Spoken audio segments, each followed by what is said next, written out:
청년들 찬양하는 거 어떠셨습니까?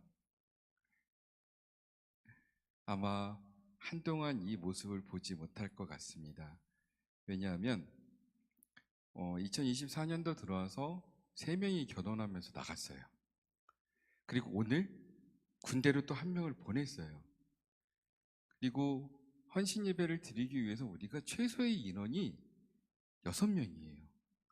근데 9월 달에 또 군대를 가요.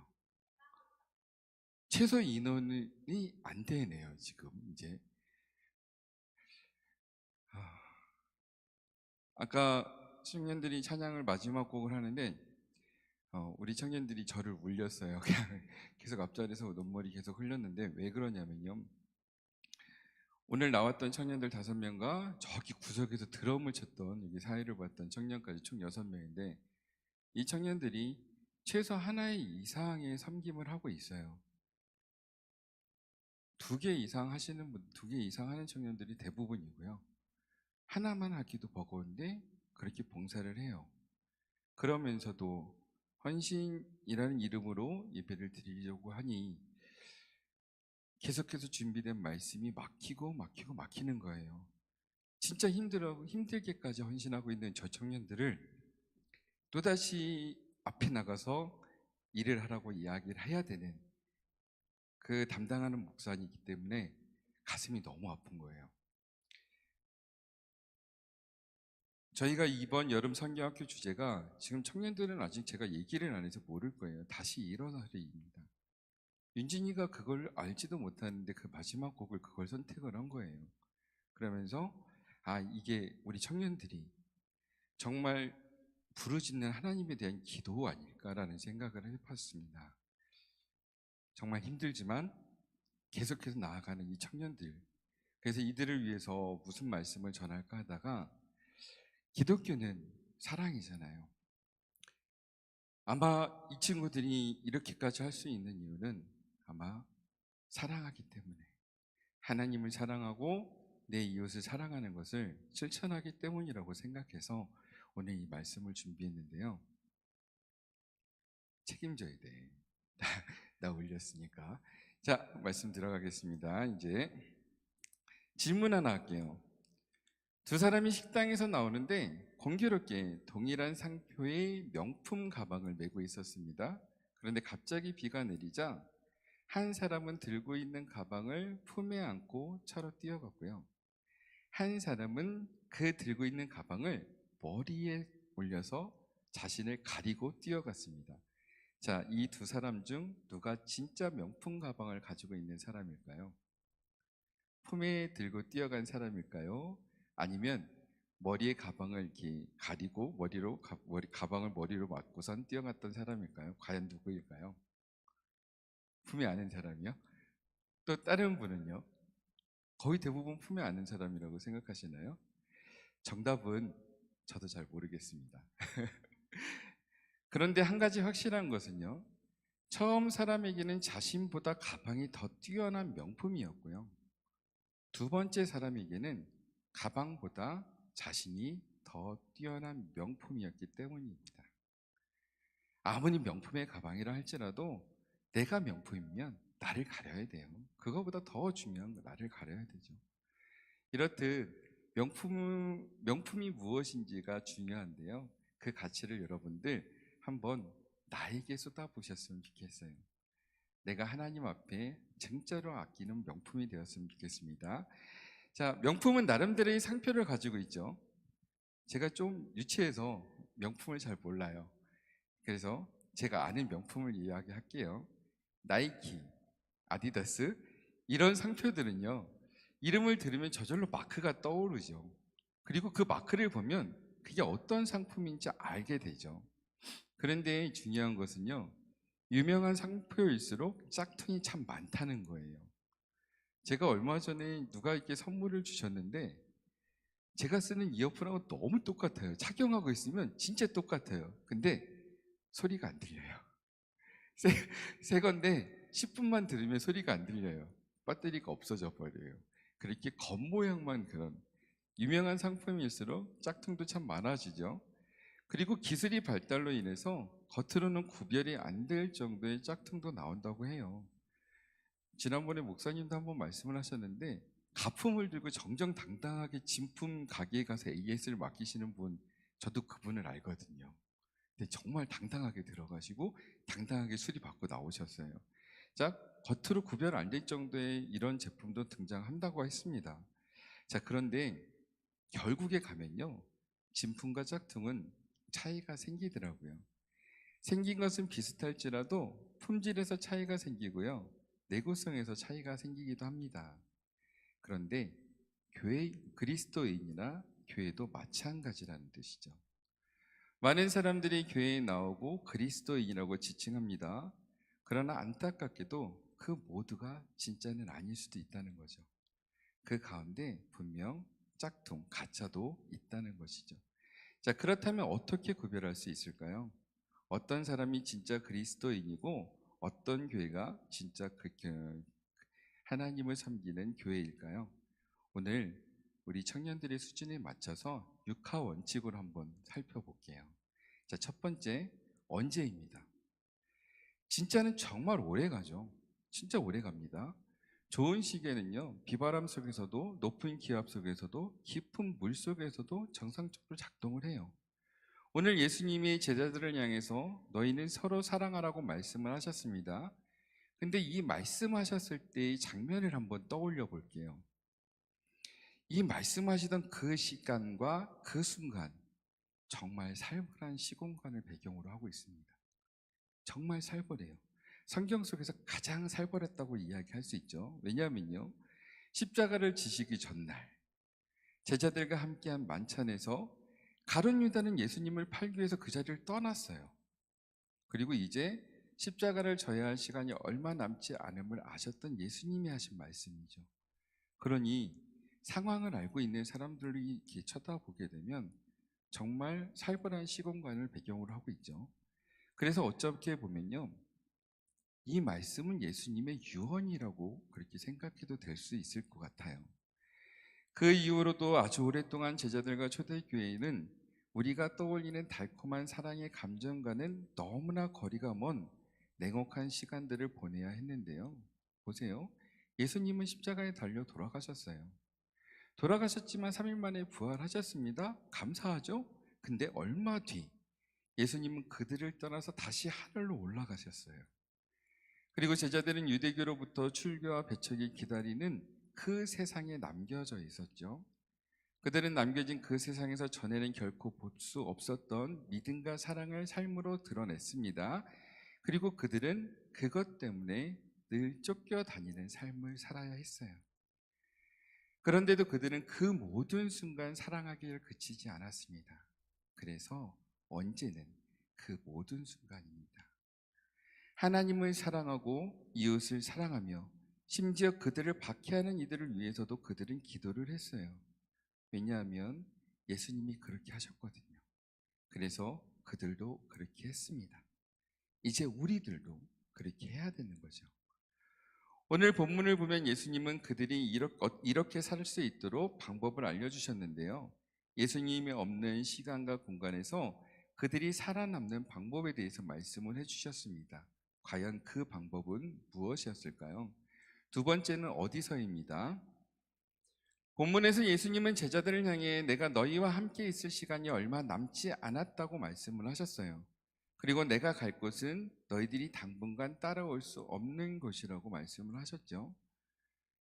예수님과 함께 할 때 아무것도 두려움이 없었던 그들이었지만 이제는 예수님이 그들을 향해 더 이상 함께 할 수 없다라는 청천벽력과 같은 말씀을 하셨던 거죠. 그리고 예수님께서는 계속해서 말씀을 이어가십니다. 너희는 서로 사랑하라. 가슴에 큰 멍울이가 지는 아픔을 느낀 그 상황에 예수님이 위로의 말씀이 아닌 너희는 서로 사랑하라는 말씀을 하시죠. 이 말씀은 마치 아직 어린아이들을 둔 부모님이 잠시 볼일을 보러 집을 떠나면서 집에 남아있는 아이들에게 내가 다녀올 동안 너희는 서로 잘 돌보며 집을 잘 지키라는 그런 말인 것 같아요. 그러면 지금 당장은 부모님이 보이지 않는다 할지라도 그 아이들은 부모님의 말을 듣습니다. 왜냐하면 그 아이들은 그 부모님이 자신을 사랑한다는 것을 알고 있거든요. 왜냐하면 그 아이들은 그 부모님이 자신을 염려하고 걱정하고 계신 것조차 알고 있거든요. 왜냐하면 그 아이들은요, 시간이 지나서 때가 되면 부모님이 돌아올 것도 알고 있거든요. 자, 그렇습니다. 지금도 우리는 예수님을 눈으로 볼 수 없어요. 그런데 여기서 중요한 사실은 우리는 보고 믿는 사람이 아니라 보지 않아도 믿는 사람들이라는 것이죠. 예수님은 우리 눈에 보이진 않지만 지금도 살아계셔서 우리와 늘 함께 계심을 믿는 사람입니다. 그래서 예수님의 말씀대로 살아가는 거죠. 그리고 우리는 그렇기 때문에 예수님의 제자인 것입니다. 이런 믿음을 가졌기에 우리가 가는 모든 곳에서 제자로서의 삶을 살아가는 것인데요. 따라서 우리가 살아가는 이 세상이 예수님이 말씀하신 서로 사랑하라라는 그 미션을 수행할 공간이라는 것이죠. 두 번째는 어디서는요, 우리가 살아가는 그 모든 곳입니다. 우리가 서 있는 모든 곳에서 우리는 예수님의 말씀을 기억하고 그 말씀대로 살아가기를 우리 주님이 우리에게 원하고 계신다는 것이죠. 예수님은 우리에게 많은 말씀을 들려주셨습니다. 그리고 그 말씀은 한 가지로 수렴이 되는데요. 그 한 가지는 무엇일까요? 세 번째는 바로 왜입니다. 예수님께서 말씀하셨던 그 많은 말씀들 중에서 하나만을 추린다고 하면요, 바로 사랑입니다. 그 한 가지가 바로 사랑이라는 거죠. 그래서 왜는 오직 사랑을입니다. 예수님의 말씀과 행동, 그분의 그 삶은 한결같이 사랑을 가르치고 있었는데요. 사실 사랑이란 말 너무나 흔합니다. 아닌가요? 부부 사이에만 흔하지 않는 것 같아요. 저도 저랑 같이 사시는 분이 저기 계신데 저희 집에 꼬맹이한테는 사랑한다는 말은 많이 하는데요. 곰곰이 생각해 보니까 잘 안 하더라고요. 자, 그런데 사실 사랑이란 말 정말 흔하죠. 우리는 사랑이란 말을 참으로 많이 사용하고 있습니다. 그러면 정말로 그 사랑의 가치는 알고 계실까요? 정말로 그 사랑이라는 것이 과연 무엇인지 알고 사용하고 계실까요? 과연 사랑은 무엇일까요? 우리는 고린도전서 13장을 통해서 사랑에 대해서 다시 한번 생각해 볼 수 있는데요. 사도 바울은 사랑은 믿음도 그리고 이적도 초월할 수 있다고 보았어요. 사랑이 없어도 믿음을 가질 수는 있습니다. 그런데 정확하게 말하자면 그것은 믿음이 아니라고 이야기했어요. 천사의 말을 할지라도 산을 옮길 만한 믿음이 있을지라도 그것이 사랑에서 비롯된 것이 아니라면 아무 소용이 없다라고 이야기했거든요. 자, 그렇습니다. 믿음은요, 어쩌면 우리를 향한 하나님의 사랑으로 말미암아 가질 수 있는 하나님에 대한 사랑의 다른 하나의 표현이에요. 사랑의 표현이 바로 믿음이었던 거죠. 하나님을 사랑하지 않고 온전한 믿음을 가질 수가 없습니다. 하나님에 대한 많은 지식을 가지고 있는 것만으로는 부족하죠. 하나님이 무엇을 원하시는지 알고 그것을 행하는 것이 믿음이고요. 그렇게 행할 수 있는 것이 바로 사랑이죠. 우리가 하나님에 대한 믿음만을 중요시한다고 보면 주위를 돌아보지 못할 때가 참으로 많아요. 그렇게 될 때 우리는 하나님에 대한 사랑 때문에 이웃에 대한 사랑이 밀릴 수도 있다는 거죠. 근데 이게 과연 옳을까요? 하나님을 사랑하고 내 이웃을 사랑하라. 이것이 예수님이 말씀하신 것인데요. 하나님을 사랑함으로 인해서 이웃을 멀게 한다. 이게 과연 옳을까요? 요한일서 4장 20절에 보면요. 누구든지 하나님을 사랑하노라 하고 그 형제를 미워하면 이는 거짓말하는 자니 보는 바 그 형제를 사랑하지 아니하는 자는 보지 못하는 바 하나님을 사랑할 수 없느니라. 정답을 가르쳐 주시네요. 하나님을 사랑하는 것만으로 치중한다면 우리는 하나님을 사랑하는 것이 아니라고 이야기합니다. 사랑이란 정말 흔해 보이고 쉬워 보입니다. 하지만 해보면 알듯이 결코 쉽지 않습니다. 모든 조건이 다 갖추어져 있는 동안에만, 또한 내게 유익하고 내가 옳다고 믿는 것만 사랑한다면 그것은 그저 아주 작은 사랑의 일부분만 바라보고 실천하는 것이기 때문이죠. 자, 그렇다면 우리는 누구를 사랑해야 할까요? 그리고 한 가지 더 나아가서 누구까지 사랑해야 할까요? 네 번째는 누구를입니다. 유대인들은 하나님의 백성만이 사랑받을 자격이 있다고 보았습니다. 그 선을 벗어난 이방인들은 하나님이 사랑하시지도 않고 또한 그들도 하나님의 사랑을 받을 자격이 없다고 여겼어요. 심지어 예수님의 제자들조차 이런 고정관념에서 자유롭지 못했는데요. 베드로가 이방인 고넬료의 집에 들어가서 복음을 전하고 세례를 주었을 때 예루살렘 그리스도 공동체는 참 큰 충격을 받았죠. 그 후에 베드로는 이방인도 구원의 대상인가 하는, 그리고 그들도 하나님의 사랑을 받는 존재인가라는 질문에 이렇게 대답을 합니다. 하나님이 깨끗하다고 판단하신 것을 사람이 속되다고 판단할 수 없다라고요. 이처럼 하나님의 생각과 우리의 생각은 좀 달랐어요. 아니, 많이 달랐어요. 그리고 우리는 여기서 한 걸음 더 나아가야 하는데요.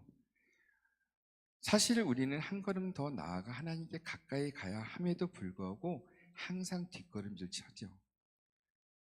우리는 나와 다른 것을 틀렸다고 생각합니다. 다른 것을 다르다고 인정하고 그것을 존중하는 것이 아니라요, 내가 나랑 다르면 틀렸다고 선을 긋고 배척하죠. 선을 그을 뿐만 아니라 건널 수 없도록 고를 만들어요. 그리고 마음의 벽까지도 쌓아 올리죠. 이게 우리 주변에서 심심치 않게 볼 수 있는 모습이에요. 지역이 다르다고, 인종이 다르다고, 학교가 달라서, 성이 달라서, 종교가 달라서 우리는 서로를 사랑하기보다는 미워하고 배척하고 헐뜯기가 더 익숙하죠. 요한복음의 첫 독자였던 요한 공동체는요, 유난히 많은 박해와 배척을 당한 아픔을 겪었던 곳이었죠. 단지 예수님을 믿는다는 이유 하나로 그들은 지금까지 함께 지냈던 유대인 공동체로부터 출교를 당합니다. 그런 그들에게 예수님의 말씀이 울려 퍼지죠. 새 계명을 너희에게 주노니 서로 사랑하라. 내가 너희를 사랑한 것 같이 너희도 서로 사랑하라. 너희가 서로 사랑하면 이로써 모든 사람이 너희가 내 제자인 줄 알리라. 쫓겨났어요. 배척당하고 가진 거 모두 털리고 그냥 쫓겨났어요. 예수님을 믿는다는 한 가지 이유 때문에. 그럼에도 불구하고 예수님이 그들에게 말씀하신 것이 이것이 서로 사랑하라. 그러니 우리는 누구까지 사랑해야 할까요? 왜 예수님은 하나님의 사랑이나 이웃 사랑이 아니라 우리 안에서 우리들이 먼저 서로 사랑을 해야 한다고 이야기를 해야 하는 걸까요? 이야기를 하셨던 걸까요?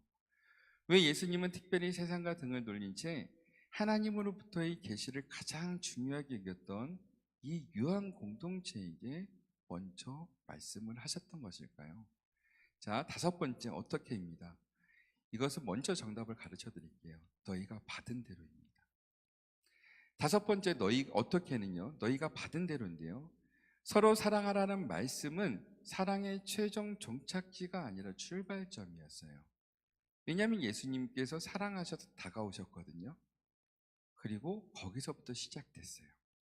예수님의 제자로서의 삶을 시작했고 예수님과 함께하는 그 사랑의 행동을 시작했죠. 그리고 그 시작은 처음에 서로 사랑하라는 그 시작의 사랑의 시작은 끝이 아니라 계속해서 나아가야 되는 출발점이죠. 오늘 사랑했습니다. 끝나는 게 아니에요. 내일 또 사랑해야 돼요. 계속해서 이어나가야 되는 거죠. 우리는 하나님을 사랑해야 합니다. 또한 이웃도 사랑해야 돼요. 가능하다면, 아니 힘들어도 원수까지도 사랑해야죠. 하지만 처음부터 그런 사랑을 사랑을 할 만한 능력은 우리에게 없어요. 진짜 없어요. 저 같아도요, 저를 구박하는 사람, 막 내쫓고 못 살게 구는 사람까지 사랑하기 너무 힘들 것 같아요. 저는 아직 마음이 그렇게 넓지가 않은가 봐요. 그래서 우리는 차근차근 사랑하는 방법에 대해서 배워야 하는데요. 요한 공동체도 또한 우리에게도 사랑이란 차근차근 배워야 할 과제인 것이죠. 사실 사랑할 줄 모르는 사람은 없죠. 지독하게 이기적인 사람조차도 알고 보면 자기 자신을 사랑했던 거예요. 그렇습니다. 살아가는 모든 사람은 일차적으로 자기의 사랑, 즉 자기애를 가지고 있습니다. 왜냐하면 자기 자신을 사랑하지 않으면 우리는 살아갈 최선의 용기도 희망도 잃어버리기 때문인데요. 근데 요즘엔 이게 너무 과해서 문제예요. 어떤 프로그램을 보니까 어떤 개그맨이 자기 몸을 끌어안고 자기 팔에다 뽀뽀하는 장면이 있는데요. 그거 보시면서 많이 웃으셨죠? 근데 지금 여러분들의 행동들을 보시면 그런 모습일 거예요. 내가 더 소중하고요. 내가 더 잘난 것 같고요. 내가 더 아껴야지는 것 같아요. 그런 모습을 우리들이 살고 있죠. 자기가 세상의 중심이 되고 나와는 상관없는 사람들을 향해서는 관심도 사랑도 꺼버린 채 살아가고 있습니다. 이런 우리들에게 예수님은 말씀을 하시는 거죠. 뛰어넘으라고. 그리고 이웃을 사랑하라고 이야기하시는 거죠. 예수님은 내게 유익을 주는 사람, 그리고 내가 사랑하고 싶은 사람, 내가 인정하는 기준을 통과한 사람만을 사랑하라고 말하지 않고요. 이렇게 말씀하셨어요. 내가 너희를 사랑한 것 같이 너희도 서로 사랑하라. 사실 우리가 예수님의 사랑을 받을 만한 존재일까요? 아무리 뜯어봐도요. 그런 것 같진 않아요. 사랑할 만한 사람이 사랑을 받고 유익되는 사람만을 골라서 사랑하는 것이라면 과연 우리는 예수님의 사랑과 하나님의 사랑을 받지 못했을 거예요. 만약 그렇다면 정말 저는 죽을 때까지도 한 번도 사랑받지 못하고 죽을 수도 있겠는데요. 그런데 하나님은 우리가 지금 모습보다도 더 안 좋았을 때, 죄에 깊이 빠져 있는 그 가운데에 있을 때에도 우리를 찾아와 주시고 품어주셨다는 거죠. 그 증거가 바로 예수님이에요. 정말 힘든 상황에서, 정말 어려운 상황에서, 정말 우리가 앞도 안 보이는 그 상황에서 예수님을 보내주셨죠. 그리고 예수님 역시 제자들을, 그리고 남아있는 우리들을, 그리고 앞으로 우리의 후손들까지도 조건 없이 사랑해주는 모습을 보여주셨습니다. 그리고 이제 그 사랑 그대로, 받은 사랑 그대로 서로 사랑하라고 말씀하셨어요. 자, 그렇다면 지금까지 우리의 모습과 무엇이 달라야만 할까요? 무엇이 달라져야 할까요? 또 왜 우리는 그렇게 살아야만 할까요? 마지막 왜입니다. 첫째, 사랑이 없으면 우리는 아무것도 아니기 때문입니다. 둘째, 우리가 서로 사랑하는 모습을 보고 세상의 사람들은 우리가 예수님의 제자인 줄 알기 때문이죠. 자, 그렇습니다. 그리스도인들의 트레이드 마크는 사랑입니다. 믿음도 경건도 되고 그리고 능력도 중요하죠. 하지만 분명한 것은 그리스도인들의 트레이드 마크는 사랑이에요. 여기 청년들이 이렇게 모여 앉아 있네요. 문석이는 저 뒤에 있구나. 이 친구들이, 이 청년들이 왜 주일날 그리고 금요일날 저녁부터 토요일, 주일 이렇게 딴 사람들이 편히 쉴 때 이곳에서 헌신할 수 있는, 섬길 수 있고 이곳에서 끝까지 저렇게 남아서 예배 드릴 수 있는 거 왜 그랬을까요? 사랑이에요. 이것도 이들의 마음에 하나님을 사랑하고요, 그리고 성도님들을 사랑하고요, 그리고 같이 하는 청년들을 사랑하는 그 마음이 있었기 때문에 이것이 가능하다는 거죠. 어쩌면 그리스도인의 트레이드 마크는 사랑입니다라는 말에 반대하시는 분들도 계실 수 있어요. 믿음이 더 중요합니다, 하나님의 말씀이 더 중요합니다라고 이야기하실 수 있는 분들도 계실 거예요. 분명 그런 분들도 계시죠. 자, 그런데 예수님의 마지막 당부가 무엇이었는지를 한번 기억해 보셨으면 좋겠어요. 예수님은 마지막 당부로 예배를 잘 드려야 한다거나 기도를 열심히 하라거나 봉사를 열심히 하라고 말씀하지 않으셨어요. 이것이 중요하지 않아서가 아니에요. 중요합니다. 그리고 우리들이 반드시 해야 할 거죠. 그런데 이것들보다 더 중요하고 이것들을 할 수 있는 원동력이 있는데 그것이 바로 사랑이에요. 제가 교회 와서 부서를 아동부를 맡고 있죠. 유치부 아동부를 맡고 있다가 이제 유치부도 따로 하고 아동부도 따로 하려고 열심히 하고 있는데, 사실 제가 계속 이렇게 돌려서 이 말씀을 드리잖아요. 여기 청년들이 앉아 있어서 못 보겠는 거예요. 미안해서요. 겨울 수련회 못 갔어요. 다른 부서 활동을 하다가 못 갔어요. 미안하다고 얘기했죠. 그럼 고쳤어야 되는데 또 못했어요. 봄 나들이 꽃 구경하자고 했는데 못 갔어요. 그래, 그것도 미안해. 그리고 학교 신방이라도 할게. 근데 벌써 방학을 해버렸어요. 그리고 한 명은 군대를 가버리고요. 그냥 학생에서 올라오자마자 바로 납치해가지고 아동부 교사까지 시켰는데, 미안해서 오늘 한번 끌어안아주고 군대로 보냈고요. 그리고 여름 수련회도 다른 부서 다 끝나고 이제 마지막 막차로 준비를 했어요. 그것도 솔직히 말씀드릴게요. 조금 다른 부서보다 조금밖에 신경 못 썼어요. 근데 미안해요. 그래도 이 청년들은 사랑하는 마음은 가득합니다. 아침마다 우리 청년들에게 말씀 문자를 보내면서 한 사람 한 사람 놓고 기도를 해요. 다행인 게 100명이 넘었으면 기도 못했을 것 같은데, 그래도 감사하게, 감사한 건 아니죠. 100명 넘어도 기도해 볼게요. 그렇게 해주셨으면 좋겠어요. 저도 하늘이가 무럭무럭 자라서 청년부가 되도록 물이라도 붓고 싶은데요. 안 되고 있네요. 우리 청년들의 마음에도 사랑이 있고요. 그 사랑을 예수님 하라는 것처럼 지금 많이 하고 있어요. 그래서 제가 그리스도인의 트레이드 마크는 사랑이고요. 이 사랑이 있으면 믿음 또한 가질 수 있고, 봉사 또한 할 수 있고, 섬기 또한 할 수 있고, 헌신도 가능하다는 것을 말씀드리고 싶은 거예요. 또 한 가지 중요한 거, 그들 마음에 있는 사랑으로 인해서 예수님도 알고 계실 거예요. 근데 세상의 사람들조차도 이들이 예수님의 제자임을 알게 된다고 합니다. 겉으로 보기에는, 죄송합니다, 우리 청년들이 지금 다크서클이 이만큼 내려왔어요. 많이 내려왔어요. 화장으로 커버했는데 더워가지고 이게 땀 때문에 화장이 좀 지워졌나 봐요. 이게 보이기는 하는데요. 저 모습이 너무 이뻐 보여요. 너무 멋져 보여요. 하나님도 그렇고요. 예수님도 그렇게 보일 거예요. 그리고 세상의 사람들도 저 모습이 하나님의 제자, 하나님의 사람, 하나님의 자녀, 예수님의 제자구나라고 생각하는 그 모습이 될 것입니다. 사랑하는 성도 여러분, 우리가 하는 모든 것, 거기에서 사랑이 없으면 아무것도 아니에요. 하나님에 대한 참다운 사랑이 없이 예배를 드린다면 어쩌면 그건 형식적인 예배일 뿐이죠.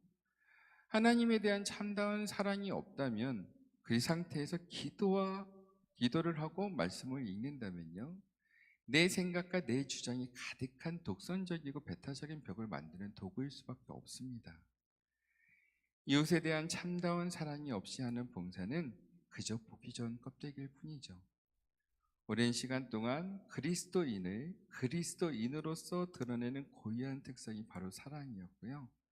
지금 우리 청년들이 그 모습을 보여주고 있어요. 여러분들이 청년들에게 가르쳐 주신 것들입니다. 예수님이 여러분들에게 가르쳐 주셔서 여러분들이 실천한 그 모습을 보고 우리 청년들이 그것을 열심히 하고 있어요. 그러니 여러분들 계속해서 응원해 주세요.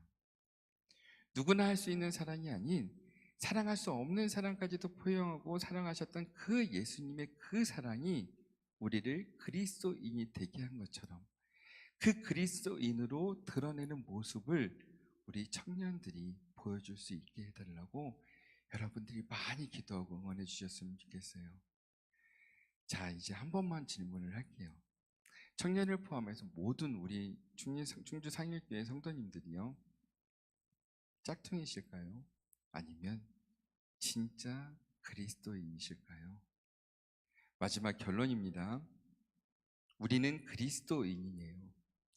예수님의 트레이드 마크는 분명 사랑입니다. 자신을 낮추고 죽기까지 사랑하셨던 그 사랑, 원수까지도 사랑하라 말씀하시며 자기를 해하는 이들을 위해서 십자가에서도 기도하셨던 그분의 그 사랑, 그 사랑을 여러분들이 받으셨어요. 그리고 그 사랑을 우리 청년들에게도 전달해 주셨어요. 이제 우리 청년들이 그 사랑을 가지고 계속해서 나누며 살 거예요. 그 모습을 여러분들 기대해 주셨으면 좋겠습니다. 어쩌면 아까 초반에 말씀드렸던 것처럼 우리 청년들이 다시금 여기서 찬양단으로 서 있는 모습 보기 어려울지, 당분간은 보기 어려울지도 몰라요. 그래도 부르시면 저는 우리 청년들 옆구리를 찌르겠죠.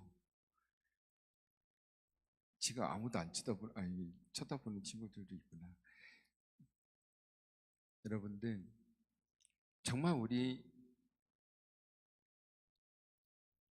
다른 교회는요, 한국 교회는요, 청년이 무너져서 징검다리가 끊어져 있는 모습이래요.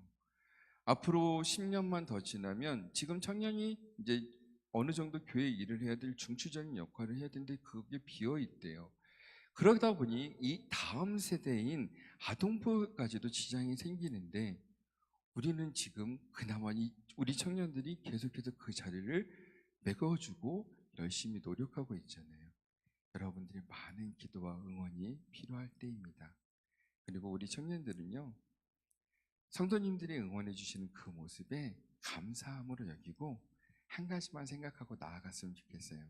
제가 선택해서 부르라고 안 했습니다. 아까 윤진이가 골라서 불렀던, 그리고 열창했던 그것 모습처럼 다시금 일어나서 언제든지 앞으로 나아갔으면 좋겠어요.